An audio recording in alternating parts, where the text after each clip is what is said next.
Hello बच्चों, how are you? I hope you are very good at your home. In today lecture, we are discussing about the laws of chemical combination.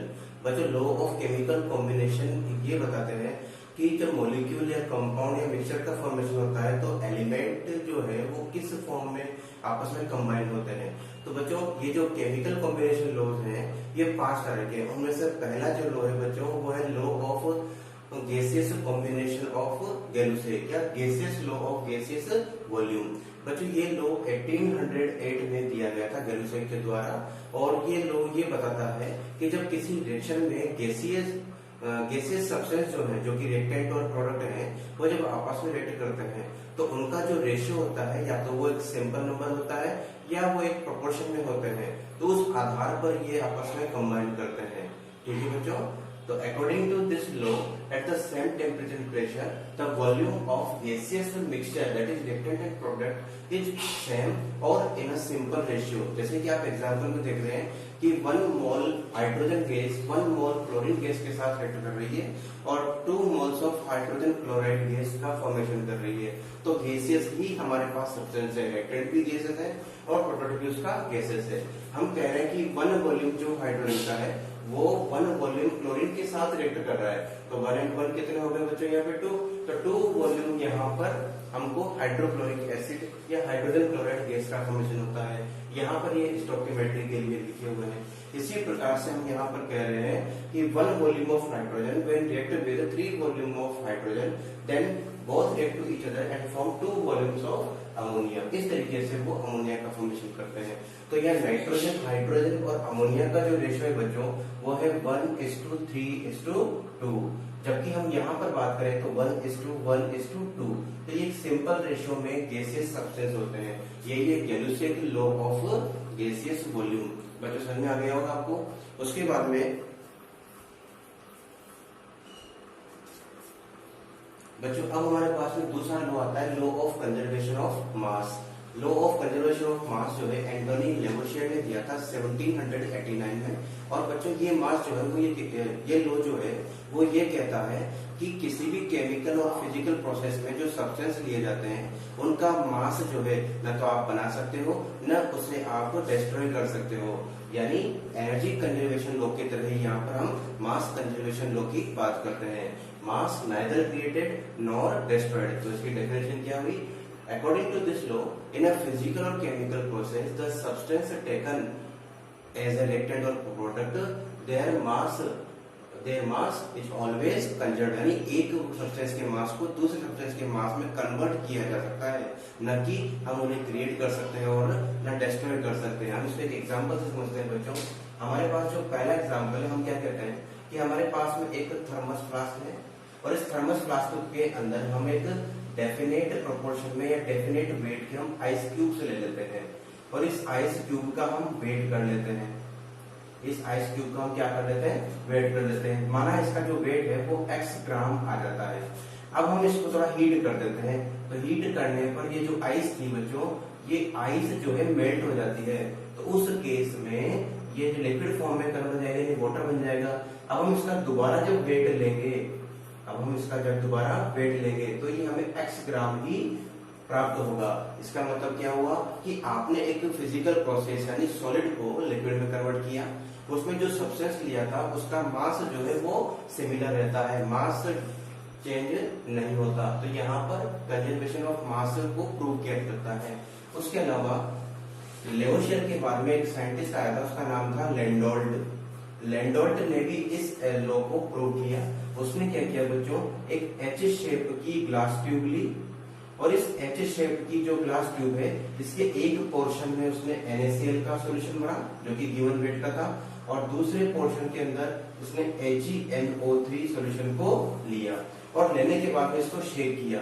तो shake करने के बाद में chemical reaction perform हुई। तो वहां पर केमिकल रिएक्शन जब परफॉर्म हुई तो NaCl ने रिएक्ट कर लिया सिल्वर नाइट्रेट के साथ में और इनकी रिएक्शन से बन गया था वहां पर AgCl यानी सिल्वर क्लोराइड का व्हाइट प्रेसिपिटेट और साथ में बन गया NaNO3 सोडियम नाइट्रेट। ठीक है बच्चों, तो जितना मास यहाँ पर लिया गया था उतना ही मास यहाँ पर आफ्टर रिएक्शन हमें ऑब्टेन हो गया। अब इसको हम ऐसे भी प्रूव कर सकते हैं कि क्वेश्चन गिवन है हमारे पास में कि इसी तरीके से हमारे पास एक केमिकल प्रोसेस था, वहां पर NaCl जो सब्सटेंस लिया गया बच्चों, वो NaCl लिया गया यहाँ पर 5.85 ग्राम, और ये पूछा गया कि जब रिएक्शन परफॉर्म हुई इसके साथ AgNO3 के साथ में, तो वहां पर जो सिल्वर क्लोराइड बना वो था 14.35 ग्राम, और जो सिल्वर नाइट्रेट बना यहाँ पर, सॉरी सोडियम नाइट्रेट जो बना वो है यहाँ पर 8.5 ग्राम। तो how much silver nitrate is used to form AgCl and NO3, तो हमने इसको यहाँ पर x मान लिया है। तो हम वही मास कंजर्वेशन लॉ को प्रूव कर रहे हैं, तो हम क्या लिख देते हैं 5.85 plus x is equal to 14.35 plus 8.5 gram. हम x की वैल्यू यहाँ डिटरमाइन कर लेंगे, तो x इक्वल्स टू 14.35 प्लस 8.5, इसको डिडक्ट कर लेंगे 5.85 को, इन दोनों को जब जोड़ा जाता है तो लगभग ये 22.85 हमको मिलता है, और इसमें से हम डिडक्ट कर लेंगे 5.85 को, ये अप्रोक्सीमेटली 17 ग्राम हमको मिल जाता है। तो यहाँ पर जो सिल्वर नाइट्रेट हमें मिला वो कितना ग्राम हमें मिला, 17 ग्राम। इन दोनों को ऐड करें तो इनका जो ओवरऑल मास है वो इन दोनों के ओवरऑल मास के इक्वल होता है। इस तरीके से हम कंजर्वेशन ऑफ मास को प्रूव करते हैं। समझ आ गया बच्चों? अब बच्चों हमारे पास में तीसरा जो लॉ है, थर्ड लॉ है, वो है लॉ ऑफ कांस्टेंट प्रोपोर्शन, जो कि दिया था जोसेफ क्राउस ने 1799 में। ये लॉ ये कहता है आपके पास में कोई एक सब्सटेंस है, और उस सब्सटेंस को आप किसी भी सोर्स से जब आप प्राप्त करें, या उसको किसी भी केमिकल प्रोसेस से जब आप प्राप्त करें, तो उसमें जो एलिमेंट का जो रेशियो होगा वो हमेशा क्या रहेगा, फिक्स रहेगा, उसमें कोई चेंज नहीं होगा। आप समझेंगे इसको, the mass of element in a sample of substance is always constant whether it is formed by different process or source। आप समझ रहे होंगे इसको, आपने किसी भी सोर्स से या किसी भी मेथड से उस सब्सटेंस को प्राप्त किया, उसमें जो एलिमेंट का जो रेशियो है वो अनचेंज रहेगा, वो हमेशा फिक्स ही रहेगा। जैसे हमने रेन वाटर लिया, या हमने कोई ओशन से वाटर लिया, या हमने किसी रिवर से वाटर लिया, या हमने किसी पॉन्ड से वाटर लिया, इन सब से हमने किसका सैंपल लिया, वाटर का, और वाटर का फॉर्मूला क्या होता है, H2O। तो यहाँ हाइड्रोजन और ऑक्सीजन का जो रेशियो है बच्चों वो कितना आ रहा है, 2:16, यानी 1:8। ये कभी भी चेंज नहीं होगा, यहाँ हाइड्रोजन ऑक्सीजन का जो रेशियो है ये 1:8 ही रहेगा।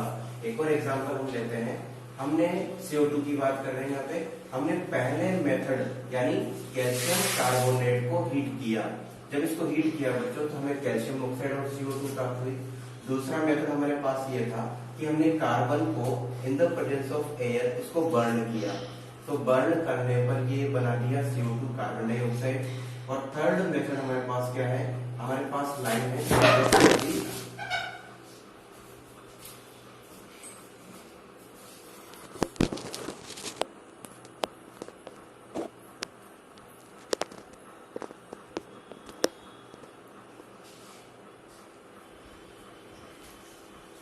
हमारे पास लाइन है CaCO3, इसकी रिएक्शन हम हाइड्रोक्लोरिक एसिड से करवा देते हैं 2 मोल्स। तो जब इनकी रिएक्शन होती है तो ये बना के देता है CaCl2 plus H2O plus CO2। तो इन तीनों ही डिफरेंट मेथड से हम किसको प्राप्त कर रहे हैं, कार्बन डाइऑक्साइड को प्राप्त कर रहे हैं। और कार्बन डाइऑक्साइड में कार्बन और ऑक्सीजन का जो रेशियो, जो कार्बन का एटॉमिक नंबर होता है 12, और ऑक्सीजन का एटॉमिक नंबर जो है वो होता है 16। तो एटॉमिक मास जो है ऑक्सीजन का वो 8 है, और 8 के हिसाब से इसका जो एटॉमिक मास होगा वो हो जाएगा 16। तो 16 और 16 32, तो 12:32, यानी कि ये हो जाएगा हमारे पास में 3:8। ठीक है बच्चों, तो यहाँ कार्बन और ऑक्सीजन का जो रेशियो है वो फिक्स रहेगा 3:8। दोबारा समझ लेंगे, कार्बन का एटॉमिक नंबर 6 होता है, लेकिन एटॉमिक मास इसका 12 होगा। तो ऑक्सीजन का एटॉमिक नंबर जो है वो 8 होता है, उसका एटॉमिक मास होता है 16।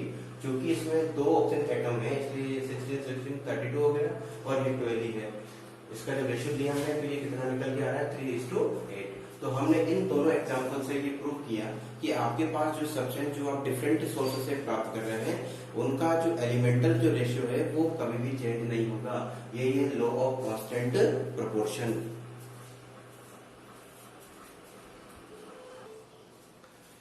बच्चों फोर्थ लॉ हमारे पास आता है लॉ ऑफ मल्टीपल प्रोपोर्शन, जो कि डॉल्टन ने दिया था 1803 में। मल्टीपल प्रोपोर्शन लॉ बच्चों ये कहता है कि जब दो डिफरेंट एलिमेंट आपस में रिएक्ट करके दो या दो से ज्यादा कंपाउंड का फॉर्मेशन करते हैं तो उनमें से एक एलिमेंट है जिसका रेशियो फिक्स होता है, वो दूसरे वाला जो एलिमेंट होता है वो दूसरा वाला जो एलिमेंट है वो एक सिंपल रेशियो में आगे की ओर बढ़कर के कंपाउंड का फॉर्मेशन करता है। तो लॉ क्या बोलता है, when two different elements react to each other and form more than two compounds, then the ratio of mass of one element remains in a simple ratio which react with other। Example हम यहाँ देते हैं, हमने एक element लिया carbon जो कि हमने फिक्स रखा है यहाँ पे, और दूसरा जो एलिमेंट है वो हमने ऑक्सीजन लिया। यहाँ पर एक ऑक्सीजन है, यहाँ पर दो ऑक्सीजन है, दैट इज ये कंपाउंड कौन सा हुआ, कार्बन मोनोऑक्साइड, और यहाँ कंपाउंड हो गया carbon dioxide. Carbon remain same, एक तो सेम है लेकिन जो दूसरा है वो एक सिंपल रेशियो में रहता है, ठीक है। यहाँ ऑक्सीजन जो है 16 है और यहाँ ऑक्सीजन हो गया 32, तो इन दोनों का रेशियो कितना हो गया, 1:2 हो गया। इसी प्रकार से हमने जो कंपाउंड लिया है वो है nitrous oxide, nitric oxide, dinitrogen trioxide, dinitrogen tetroxide और डाइनाइट्रोजन पेंटा ऑक्साइड। इनमें से एक नाइट्रोजन बराबर नहीं है तो इसको मल्टीप्लाई कर लेते हैं हम 2 से ताकि बराबर हो जाए। तो नाइट्रोजन का एटॉमिक नंबर बच्चों 7 होता है और एटॉमिक मास होता है इसका 14। तो दो नाइट्रोजन के लिए कितना हो जाएंगे 28। तो 28 या नाइट्रोजन का एटॉमिक मास फिक्स हो गया। और ऑक्सीजन का जब हम देखते हैं तो या एक ऑक्सीजन हो गई या दो हो गई या 3 या 4 और यहाँ पे 5, तो इसका एटॉमिक मास कितना बड़ा 16, 32, 48, 64 और 80।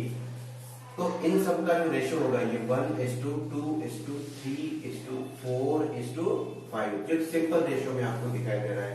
तो ये बच्चों आप लोग, तो मल्टीपल प्रोपोर्शन लॉ क्या कहता है, जब दो डिफरेंट एलिमेंट रिएक्ट करके दो या दो ज्यादा कंपाउंड का फॉर्मेशन करते हैं तो उनमें से एक एलिमेंट जो होता है जो दूसरे रिएक्ट कर रहा है वो एक सिंपल रेशियो में कंपाउंड का फॉर्मेशन करता है। ये law of multiple proportion.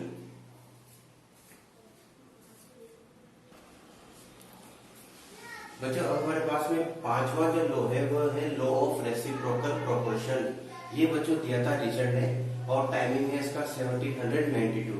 Richard ये कहता है कि जब दो डिफरेंट एलिमेंट किसी तीसरे एलिमेंट के साथ रिएक्ट करते हैं किसी डेफिनेट प्रोपोर्शन में, तो उन दोनों जो कंपाउंड बने उनमें से एक एलिमेंट का जो रेशियो है वो या तो सिंपल रेशियो होगा या तो वो सेम होगा।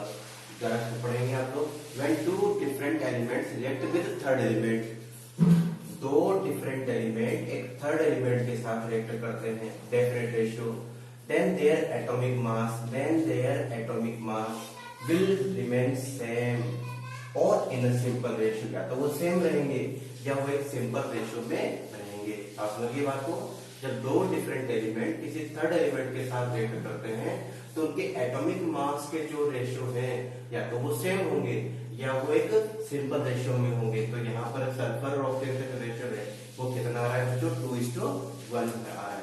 एक और एग्जांपल लेते हैं, two different element react with third element. तो जब इस थर्ड एलिमेंट के साथ कार्बन ने रिएक्ट किया तो इसने बनाया मीथेन, और इस ऑक्सीजन ने जब थर्ड एलिमेंट के साथ रिएक्ट किया तो इसने बनाया वाटर। यहाँ कार्बन और हाइड्रोजन का जो रेशियो है वो है 3:1 और यहाँ हाइड्रोजन ऑक्सीजन का जो रेशियो है वो है 1:8।